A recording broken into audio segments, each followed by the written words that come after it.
Peace and praise the Lord, everybody. I'm your host, Antoine. And I'm your co-host, Nina. And this is another pre-recorded episode of the Discernment Amongst Youth podcast. And we're back again with another topic for you all. You want to let the people know what we'll be discussing today? Today we're going to be discussing shame and guilt. That's right. And this is a topic we all can relate to, young and old. We all can chime into this and share some experiences with guilt and shame. So let's get right into it. We won't belabor the time. So what do you think? How prevalent is shame and guilt, would you say, is in the church? I think that shame is shame and guilt is a huge percentage of churches today, and I think it's a silent monster. It's not one you readily recognize, but I strongly believe it's certainly a device of the enemy. And why do you think that is? Why is a device?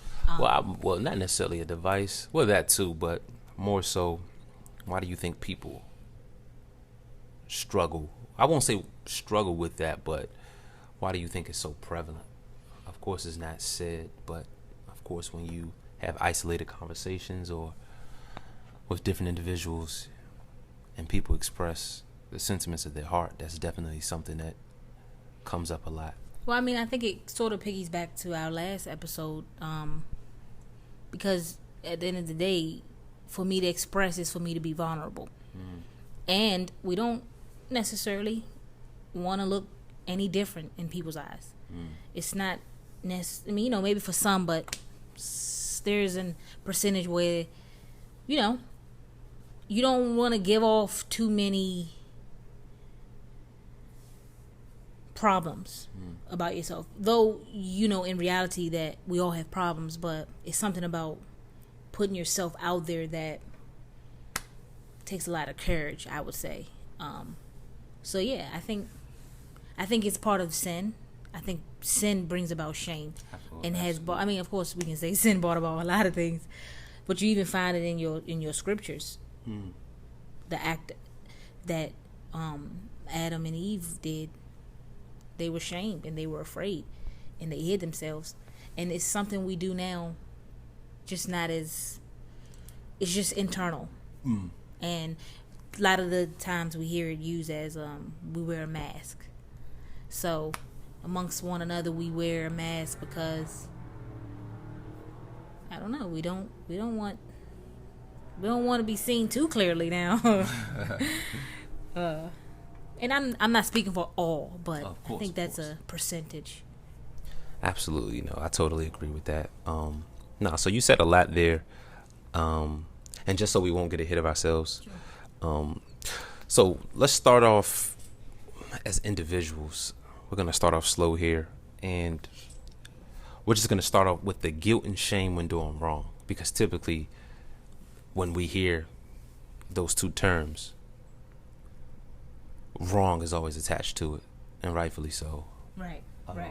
But we know that that's not always the case when it comes to those two terms. But let's start here.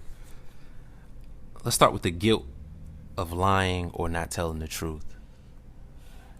Can you share any experiences where you felt any guilt or shame with that point there? Certainly. I have actually felt, or I won't even say felt, like I have been guilty of lying or of lying. I call it lying. Of course, you can give a half truth or something, but if your intent is to deceive, you are absolutely lying.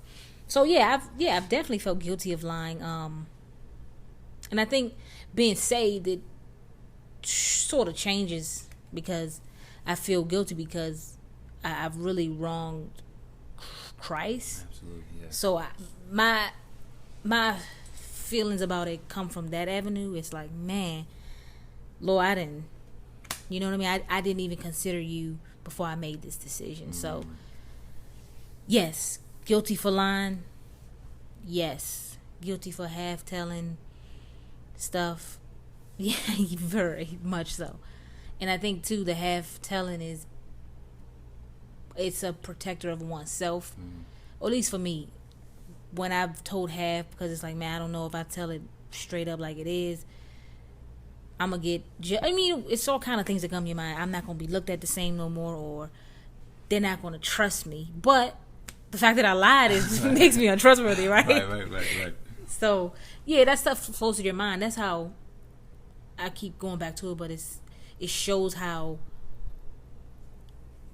almost alert we have to be about the spiritual warfare that we're in, because you almost make yourself believe something that is true by a lie. You know what I'm saying? Which was the enemy's main focus in the garden, or not the garden, it was the wilderness. Even the garden, we can say the garden, but I'm saying the wilderness with Christ. He was trying to use half of the truth to get Christ to do something totally wrong. You know what I mean? So I think that happens a lot. We can use a lie to feel like we doing the right thing. Nah, that's true. Just to follow up on that, I can even speak for myself when it comes to the guilt, of course, of lying or not telling the whole truth. Well, a half truth is a lie. You know what I'm saying? Absolutely. And the reason why I started out with this particular point here is because oftentimes, if we be truthful, this is one of those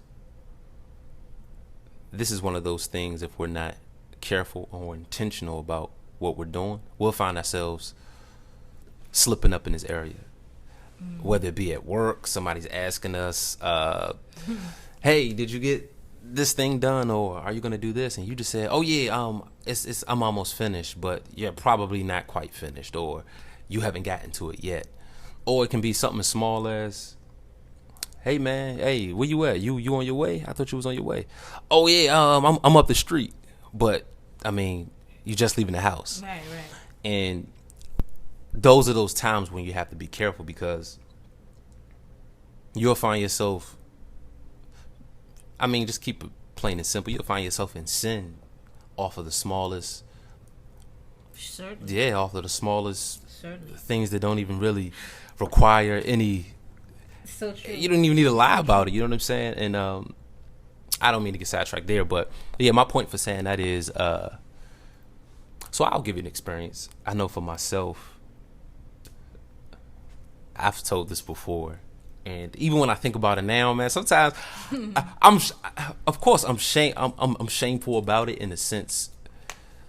When I think about it, I'm like, why did I even lie about that? Like, it was just like, it happened a few years back, but it's just one experience, of course. But yeah, it was an individual. I pretty much had lost something. I had lost an item, and the individual just so happened to ask about the item. They was like, hey, Antoine, did you bring the item back? And I told them no. I said, it's at home. That's what I told them. I said it's home. And he said, okay, whatever the case is. But I said it was home, though I lost it, but I needed time to find it. That's why I said it was home. So I was like, man, I just need time to find this item. When I find it, then I'll tell the truth. That's what was going through my mind. Trick of the enemy. But can I say this real quick? Oh, go ahead. Just really quick. It just made me think about my other point I was saying. Like, the enemy will come in and say, well, you saying that by faith. You know what I mean? Or, he try to make it sound some kind of way where you still fitting in the truth bracket, but you really, you know what I mean? You know the intent. You knew your intent, but go ahead. Yeah, no, and sometimes it's that flesh. It's that pride, too. Absolutely. You know what I mean? Because it's like, but the funny thing is, I could have just said it. Like, honestly, I misplaced it, but I'm looking for it. You know what I'm saying? But knowing the individual and knowing their character, I was just sort of like, I don't even have time to deal with the nagging or what have you. Right. But anyways, back to the story. I needed time to find the item, and I felt like I was gonna find it. But anyways, item was lost, confirmed that it was lost or whatever. So, and this is where the guilt comes in at. Because I felt so guilty. And of course, us being saved, I mean, of course, as saints, we're not supposed to practice lying. So, of course, immediately, the Holy Ghost convicted me. I was just convicted. I was just sitting there. I'm just like, oh my goodness, I gotta tell this dude I lost it after I told him that I had it.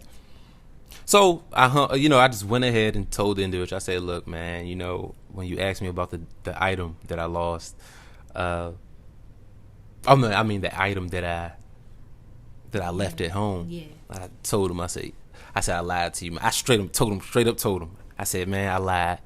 I said I lost it. I said I apologize for lying, and I said, please forgive me. That's exactly what I said. And the dude didn't hear me at all, and I'm just like, oh my goodness. He started railing. He was like, what? Why did you lie? I said, I'm sorry, man. I said, forgive me. This is what I'm telling you. I said, I'm sorry, man. Forgive me. And he just rambling. So I will say I did feel good about that. Now, I did feel some relief from clearing my conscience, because my conscience was tore up, to be honest. But I did feel good about my conscience being clear. Of course, I was talking to the Lord, like, Lord, I shouldn't have lied about that. But long story short, later on throughout the day, another guy, so the guy that I had lied to, he must have told some other people. And this is where the shame came in, because I was ashamed, of course, because he told the dudes. And of course, I understand his frustration with me lying, and then him coming to me, me coming to him, and him saying whatever it is that he said. And one individual was telling me, he was like, hey man, he told us that you lied about such and such. And I'm not gonna lie, of course I had to bear that, because I lied. I shouldn't have lied to begin with. Had I not lied, I wouldn't have been in that position I was in. But of course, I won't say I didn't. Of course, I forgave myself after a while, but a few days I was carrying that. Yeah. I was carrying that woe on my shoulder. So, I think that moment I was, especially with those, it's those small or those tiny moments where you have to be careful with, because I could have easily told this dude, like, bro, I misplaced the item, but yeah, those are those moments where we have to be watchful, we have to be aware, we have to be intentional as well too, because like I said, they say white lies, but if you can't tell somebody the truth on a small scale, then you ain't gonna tell nobody the truth if you're dealing with finances, you know what I mean? So or something on a bigger scale. But anyways, did you want to speak to that? It just made me think, because you had said something that sparked my mind about when you look back and you're like, why did I lie? Like, right. It reminded me one time when I was back home. I was still in high school actually when this happened, but I remember I had to bring something, like, packing the car, going to church on Sundays. And I think there was this bag that I would bring for my mom. Mm-hmm. And that Sunday I forgot it. Like, straight up, I just forgot it. And so she was asking about it. And then it was like something would distract the whole situation. And I wouldn't have to answer yet. Mm-hmm. So it was like going on through the whole day. And then it had got to a point where it was like after morning service, right? So like many hours had passed by, and she asked about it again. And I'm like walking to the car, like, I don't know, what am I going to do? Like, so I'm like, I literally, as I walked to the car, I remember talking to the Lord, and I said, Lord, like, straight up, Lord, I forgot this bag. And when I come back to my mother, I'm going to lie.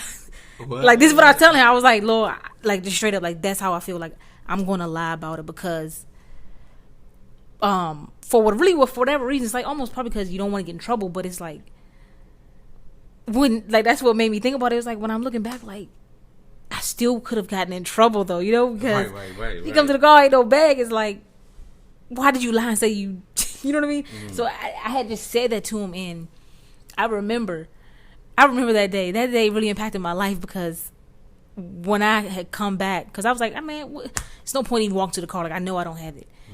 And after I had said that little prayer, I came back into church, and literally it was like it was as if the bag didn't exist. Wow. And it was like, oh wow, like the Lord really looked out for me in that situation. But I'm sitting here like, even right now as you were talking, I was thinking like, why was I going to lie about that? Like, you know what I mean? It's evident whether a bag is there or not. And that's why I keep going back to how it's important to know what's happening inside, like what's speaking to you, even when you don't even hear anything. You know what I mean? Because I'm looking back like, why did I want to lie about that? Like, of course, I wanted to protect myself. I just wanted to get away because I knew I was wrong. But yeah, I don't know. That just reminded me of that. That's hilarious. I mean, of course, looking back on things like that, you laugh at because it's so small, and then you made such a great deal out of it. Yeah, of course, like you said now. But of course, not to get sidetracked, but I just wanted to make this statement that I guess, people may hear that and be like, what? Brush it off, whatever like that. But I think we forget that sin is a serious offense against the Lord. Certainly. And to your point earlier, sin brings about shame.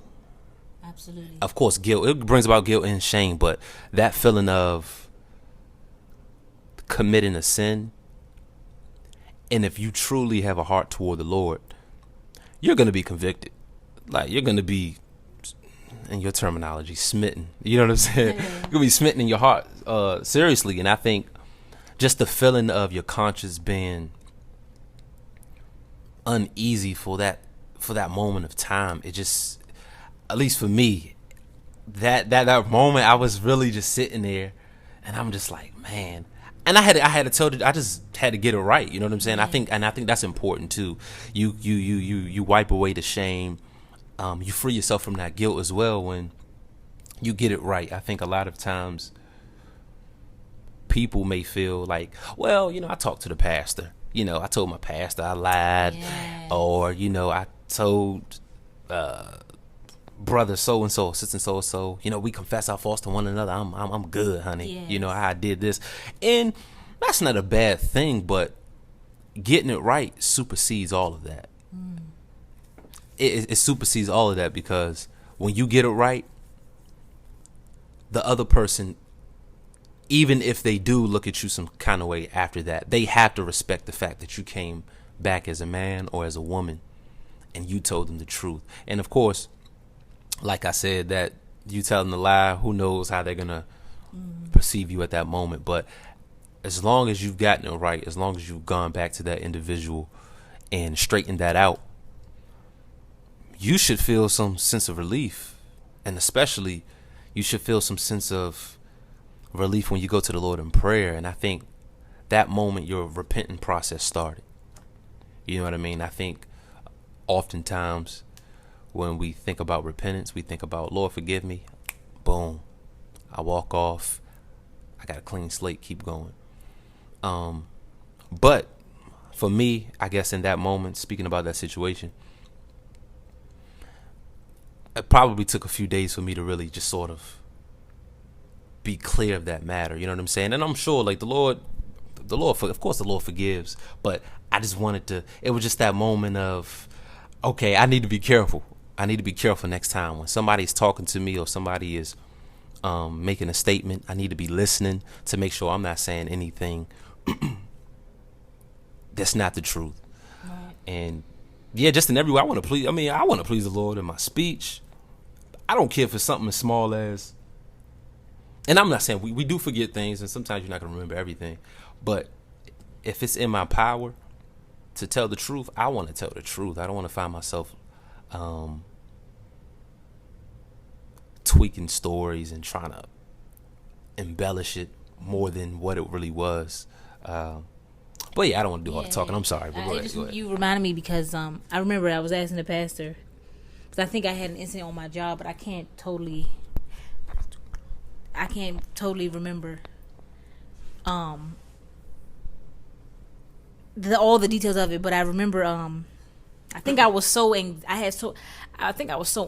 that I answered whatever the question was, just in a, I just answered it out of I was just anxiety. I just had a lot of anxiety or something, and I felt like I wasn't sure if my answer was right or wrong. I don't know. I was just in a bad way that day. But I remember asking the pastor, who Lord knows I love that man of God dearly, just for his wisdom and insight.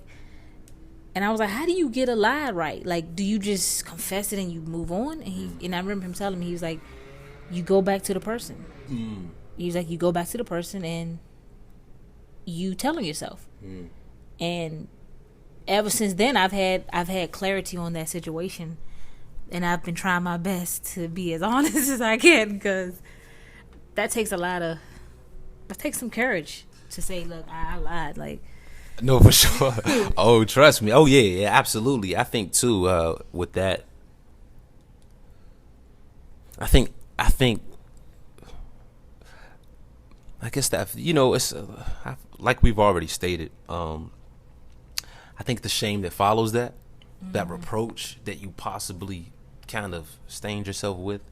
But I think it's more of a reproach, or the shame sticks when you didn't get it right. So let's just say, right, and of course we're going to move on to the next point, but since we're talking about this right now,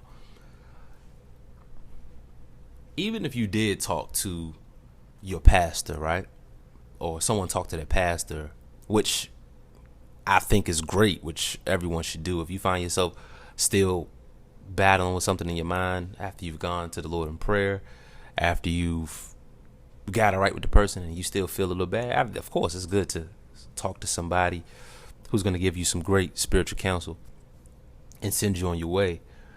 But after you do, let's say if you talk to the pastor, you talk to a brother or a sister in the church, but you never got it right with the individual, you still, in a sense, I mean, you, in that person's eyes, you still did what you did, and it's what do you do at that point?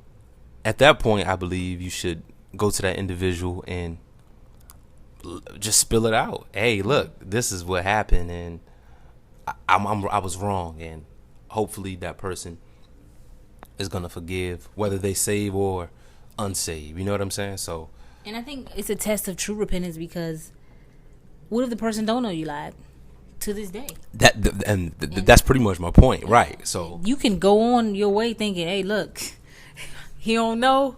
I talked to the bad. I'm good to go. It's almost like you kind of got away in a sense, but I think it's important. To you have to be open to speaking on that to the person, to the offended one, if he knows he's offended. But whether he knows or not, I think I believe from the counsel I received that's the best way to fix the lie. Is you got to go and telling yourself. Absolutely. I think even with the situation I just told you about, let's just say if I told the guy, yeah, it's still at it's still where I left it. You know what I'm saying? But I talked to the pastor and I talked to a brother or a sister about it. And let's say if that guy forgot about it, he just never brought it back up. I mean, that lie it's still kind of lingering in a sense, and you have to be honest that it's now your relationship with Christ. Absolutely. And you don't want nothing between your soul and the Savior. That's true. Really, you want to be as clear and clean as possible, and we have the power to do so. So, with all of that being said, yeah, how do you think people use guilt or shame to their advantage? So, with the example I just gave with, the individual, how do you think people will use that situation in order to keep you in a certain light? Well, I've definitely heard of people using guilt to get their way with a person in a certain situation. I think a person could even try to make you continue to feel guilty about, like, for instance, the story you just told. That individual could possibly keep saying it, right? Right. Like this, it's been 2 years later, but they always, 'cause we know you. Right, we know you might be lying. You might tell a lie here. You know what I mean? Right. Try to make you feel guilty or beneath them. But I think people definitely use and have used guilt to more so get what they want out of a situation. You know. Nah, I agree. Also, too, on the flip side, I believe if you haven't, like I said, if you're not a strong individual, you may succumb to that tactic of theirs too. Because I think oftentimes people feel like you're never supposed to get over something wrong that you've done. Right. You know what I'm saying? They'll keep throwing it in your face as if, oh no, brother, when I bring this up, or sister, you're supposed to feel bad when I bring this up.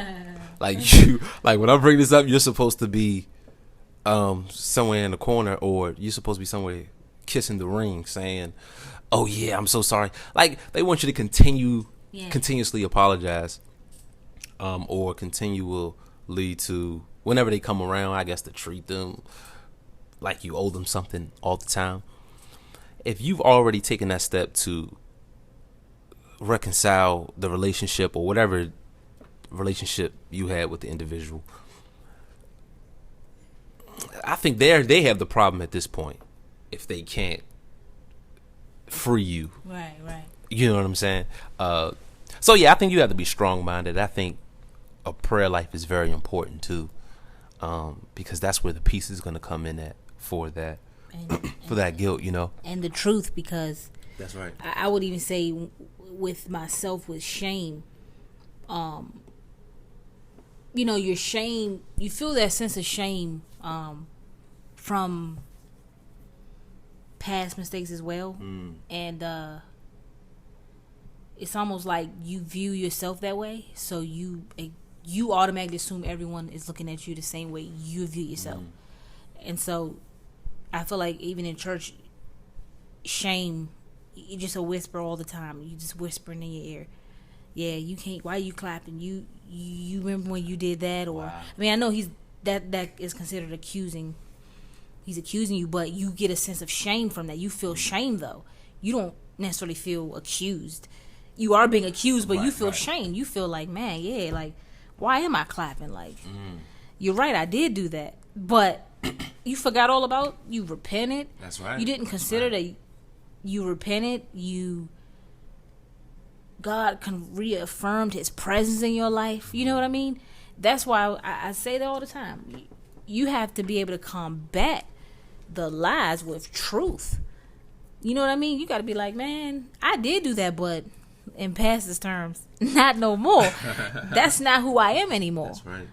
That has been taken care of properly. That's under the blood, and it's a big monster, and I think it takes time, because some people deal with that all their life. All their life they feel inadequate. All their life they feel like they're subject to their flaws.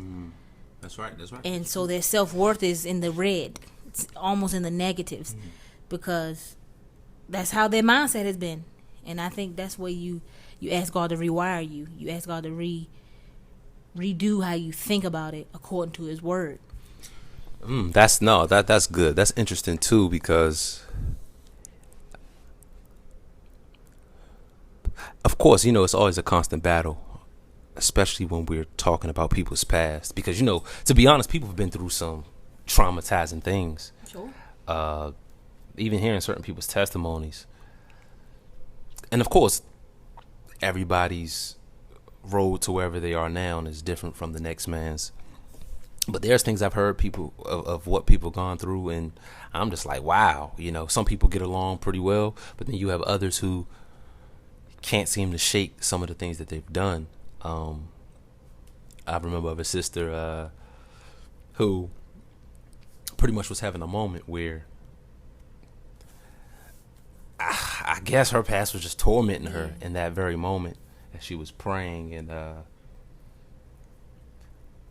of course, after prayer was done. She had pretty much expressed as to what was happening at that moment.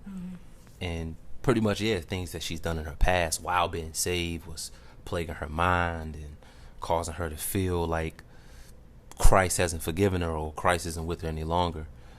And I think for me, that opened my, of course I was aware of it before, but that opened my eyes even more that it's kind of hard to explain. It opened my eyes more to being more careful about my walk personally. And of course, I wasn't looking at her sideways or anything like that, but it was almost like a tug of war in that moment. Like, was she gonna lose her mind or not? You know what I'm saying? And I think with us being saints, even more so, I think the guilt and the shame is even more severe when we do wrong. Saved. You know what I mean? It's even harder to shake the shame and guilt. Right. Because I think before coming into the church, we were prone to be led by a sinful nature. Like, that's what we do. Of course, without the Spirit of Christ, that's just something that we're prone to do. But I think having the Spirit of Christ, and of course we're still battling with this flesh. We're still battling with this old man. And it's a fight every day. But yeah, I think in that moment, I think that was a pivotal moment for me where I was just like, wow, like, I mean, saints are really struggling with some things that possibly could happen 15, 20 years ago, and it's constantly there. The enemy is constantly fighting their minds with that thing. And sometimes that can hinder progress from them moving forward or from them even forgiving themselves. And I think that's key too, because Christ is ready to forgive. Of course, if we turn and walk the straight and narrow, of course. But I think that self-forgiveness is tough as well, because I can even think about some things that I've done in my past before being saved that it comes back to my mind, and when I think on it, I'll be like, Jesus, you know what I'm saying? It's sometimes even uttering certain things in prayer, you know, it's hard to even form the words and get it out, because it's just like, Lord Jesus, you know what I mean? It's just like, wow, you know. But yeah, we're all battling with something. Yeah, but I don't want to continue talking. Did you have anything you wanted to say? It's true, and I think it's like I was going to speak to your point when you were saying it's even more critical after being saved because we have an accuser. And that's right. And that's why I strongly believe it's a device of the enemy, because why would he want you walking around in the liberty wherewith you've been set free? You know, that's not his purpose. His purpose is to keep you in bondage. And if that means in your mind, then he's going to try whatever's going to work. So he's constantly accusing, and it's, of course, it's the flesh, because I don't believe the enemy's just at everyone's door knocking. I think he has spirits, you know, he has help. He's not omniscient. He's not omnipresent. So, you know, he can't deal with everyone at the same time. So when I say the enemy, that could include your flesh, the spirits, the angels that fell down with him, who are assisting him in his purpose. So, yeah, you got all kind of spirits just constantly nagging at you. And you have the human condition that you live with every day, which is closely connected to him. The fallen nature is he has dominion over that, pretty much. He does. That's right. And so that's constantly you in that battle with it. And that's why we have to know the truth and practice it, you know, and rehearse it, because I think you get better after a while. You know, even though sometimes it's hard, you're shaking in your boots, you kind of feel shaky about it, but you gotta start somewhere. That's right, absolutely. And you gotta begin to repeat what God has said about us. You know what I mean? Why rejoice in it and not really possess it? That's right. You know what I mean? I agree. That really, it's fruitless to rejoice in something that you actually can possess.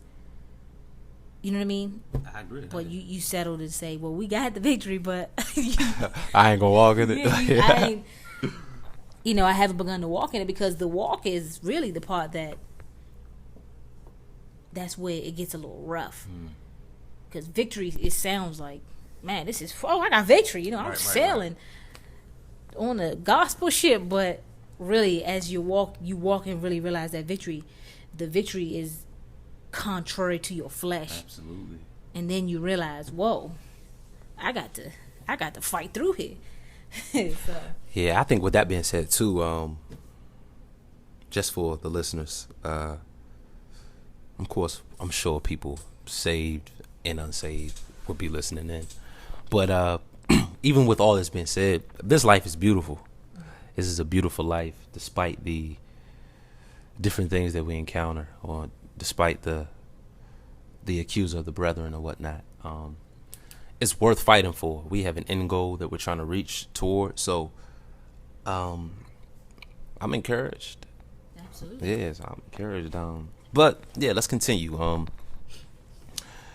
So let's kind of switch it up here. I guess we can get a little transparent here. What have you done to make amends to someone you have wronged or hurt? Is there a situation that you can recall that you I don't know, maybe hurt someone's feelings or caused someone to feel some kind of way and felt guilty later? And if so, what did you do to amend that relationship? Well, the first situation comes to mind. I think really my intent wasn't to be harmful, but I think what happened was I went too far with my words. And in my joking, I really actually scratched the nerve of the individual. And Lord knows, like I did feel something between us when it happened, but I just kind of moved on. And it wasn't until the person the next day addressed me on it. And I was contrite, because it's just like, whoa. I'm one. I to be honest, if you're wrong, you're just wrong.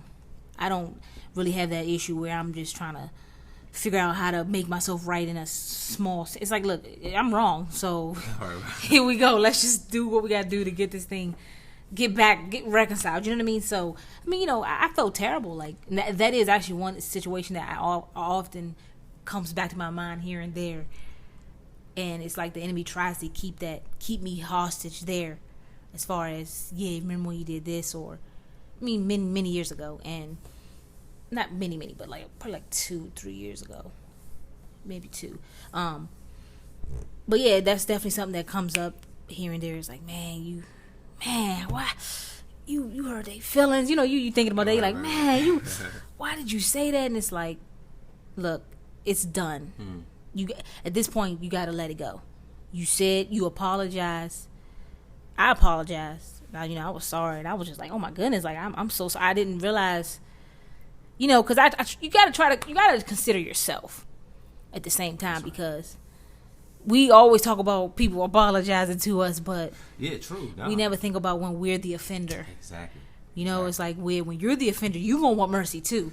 So that's true. It's important. It's important, and I ain't saying, I'm on level 100 with this. I'm just saying, in that moment, I was really contrite, and even to this day, I use it as a learning tool.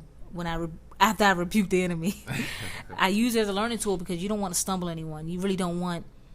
I don't like that feeling even within myself. So it's like, man, to know I caused those feelings in someone else is like, my Lord, like, you don't know how they react to it. You don't know how they cope. So you just. That guilt just get to going, because you like, man, that was my fault that they this way, and now look at them. They you thinking this all got to do with what I did, but I don't know. I was just thinking about that situation. So in other words, to answer your question, I apologized. I said that I was sorry, and I have tried to keep my words, seasoned. I've tried to make sure I don't say too much. You try to get to know people before you totally just let loose. You know what I mean? Because when you know a person is, you know how far you can go. You know that when you know a person. So that's. How about you?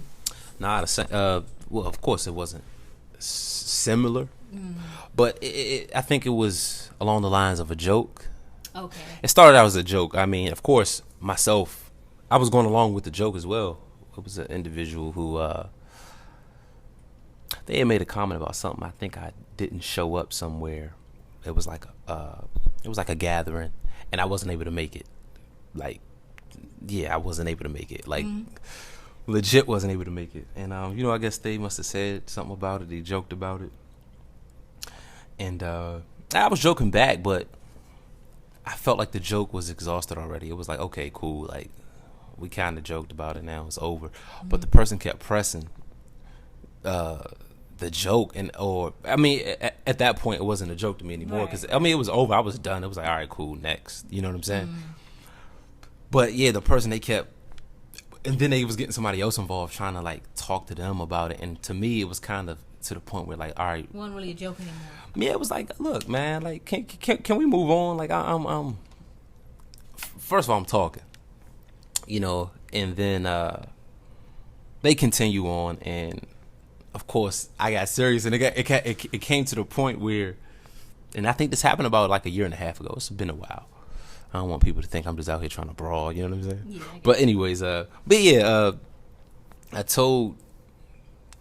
It was pretty much the point where I was telling the person, all right, look, I'm done talking. Like, it's time to go. You know what I mean? And they brought it in. They was like, oh, I was joking. I didn't know they were still joking, because the way they were coming off and the way they were trying to get another person involved to, I don't know, put their 2 cents in it. Yeah, I was kind of offended at that point. I'm just kind of like, well, yeah, you kind of taking this to the next level. So I thought they were. But anyways, I felt so bad, and he extended his hand to shake my hand, and I was like, nah. So I walked away from the situation, and I thought about it. I felt so bad. I was just like, man, what? Why did I? I wish I knew he was still playing. Let me say that. But anyways, I saw him again, and I embraced him, and I gave him a hug. I was like, he pretty much expressed, he was like, man, I always play with you, such and such, such and such. And I embraced him. I was like, I know, man. And it was and plus I was already having a rough day too, so it wasn't all him. It was already something I was dealing with. But yeah, that's just a situation where I felt that I needed to reconcile that, because it's a good friend, a good person, nobody I wouldn't want to have a dent in the relationship. You know what I'm saying? So I think that's one moment where I had to put on my humble robe, I guess. Yeah. But it's good. It's good for the character as well, because as you said, if that was me on the other end, I would have wanted him to embrace me if I knew I wasn't trying to offend. So let's move on. All right, so let's we have a few more moments, about 15 minutes left. So, guilt and shame when innocent. Now, this is pretty tough. Okay, what happens if you find yourself in a situation where you're being accused, but you didn't do anything wrong? Let's just say, something comes up missing, and somebody knew you to be the last one in the vicinity, but you knew you weren't. But you're pretty much the one that they're saying, hey, that individual took it, such and such is the case. How do you handle that? Of course, with us having, the scriptures teaching us to suffer wrong, like, what do you do in that situation? Do you find yourself, let me ask it this way. Do you find it easier to deal with being accused, or being the one that's guilty of a thing when you know you did it, or when you're accused but you wasn't guilty of whatever it is you're being accused of? Which one is easier you find? It's easier to be wrong about something and take it and everyone know you're wrong, versus for me, if I'm wrongfully accused, I have a tendency, and it usually doesn't really go outward, but it's definitely inside where I'm like defending myself. Like I want to defend myself. I almost want to defend my honor in a sense. You know what I mean? Like I want to defend my rep. Like that ain't it. That's not it. You know, and that's something huge that I've definitely been working on. No, same. I think when you're wrongly accused, well, your average person, I would say, same here, working on that. I mean, when you're wrongly accused, of course, you want to, especially when you know you ain't do it, you want to fight tooth and nail, like, nah, I didn't do this, I didn't do that, and you pleading your cause. Definitely. And you know what I mean? Like, that denying yourself when it comes to, especially being accused. Now, that's one thing people don't play with. Don't lie on me. Yeah. You lie on me, then it's an automatic problem, of course. So that's a different kind of shame there. Different kind of shame. Yeah, I don't even know if I feel shame or guilt. I'm gonna be honest. Like I'm more if I'm wrongfully accused, I probably feel more like annoyed or that I don't want to say angry, but I'm sort of on the plucked nerve side. I'm not really shame or guilty. No, sure. You know what I mean? I don't really feel those feelings. It's like, that ain't it. You know what I mean? Yeah. I think even with thinking about the example Christ has left for us, with him despising the shame and wrongly accused, declared guilty when innocent. I mean, he left an example on record that it's definitely a tall glass of water. I'm not saying it can't be done. Of course it can be done. He wouldn't have left this, this gospel in our hands if it wasn't possible. But just thinking about the example Christ has left is alone, that alone makes you feel inadequate. You know what I'm saying? Exactly. Especially knowing, Christ ain't do anything. And then to not open his mouth. And then to not open his mouth, I mean, what is there to say? You know what I mean? It's kind of shameful to even sometimes say, man, I'm a son of God. You know what I'm saying? But, I mean, of course, we're striving. But, yeah, that's tall glass of water. Tall glass of water. That's a whole nother battle right there. That's a whole nother battle. Okay. Yeah, absolutely. Is there ever a time to speak up though? When wrongfully accused, do you think there's ever a time to speak up? Does it depend on the severity of the situation? I would say that there could be room to speak up, especially if you're asked. Yeah. What about Christ? He opened out his mouth. I'm just saying, if I'm asked, well, did you do it? It's like, well, no, but I think you don't to keep God as honored and glorified. You don't defend yourself. You don't go out your way to make it known. You know what I mean? To make everybody understand this is a lie. It's almost like you answer it according to maybe who asked you, and you just feel like, I'm gonna just outlive it. Which takes a lot of strength. Absolutely. Of course, we're running out of time here, so we gotta run a little bit. So having said all of that, this is an interesting question that I thought that it kind of spices up the conversation a little bit. Not too spicy. Well, yeah, it ain't gonna be that kind of spicy. Of course not. But how can I word this question? Because I wanted to. Okay, so do you think you would feel guilty about this? Just wondering.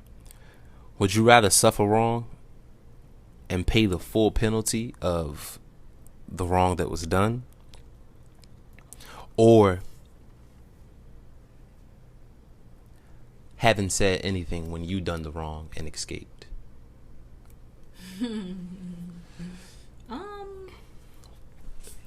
If you done something wrong, would you, and it was voiced that, nobody knew it, but it was voiced that somebody else did it because it was closely linked with that individual, and you would escape, would you not speak up and say something?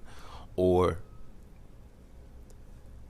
would you rather be in a situation where you suffer wrong and pay the full penalty for the wrong that was done?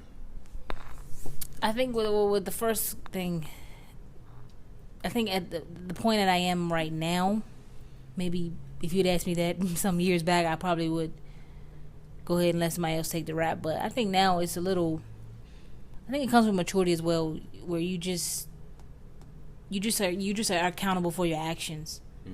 So, yeah, I think I would definitely at this point be accountable for my action. Like Lord knows all, but I can't imagine just letting somebody take the rap for me, because then I'm just going to be,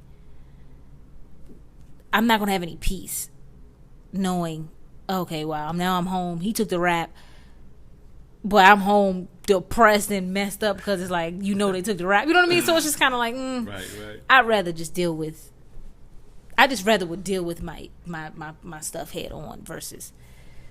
Now, same, especially if I'm sitting there and they're like getting on somebody, and I'm just kind of like It's almost like lying, pretty much. Like, wait, true. I mean, really, Is it, you think that's a lie? I think it's dishonest. I think it's very dishonest. True. Yeah, that's very that's petty. Yeah, the person crying, weeping, saying, I ain't do it. You sitting there like, my Lord. They start talking about jail time. People like, oh Lord, I can't. Bro. No, that's that. I thought that was an interesting question. But definitely for myself, I would speak up. I would definitely wouldn't be able to rest about that. Yeah, it's just... So we can ask this final question before we close out. When have you found guilt or shame to be helpful?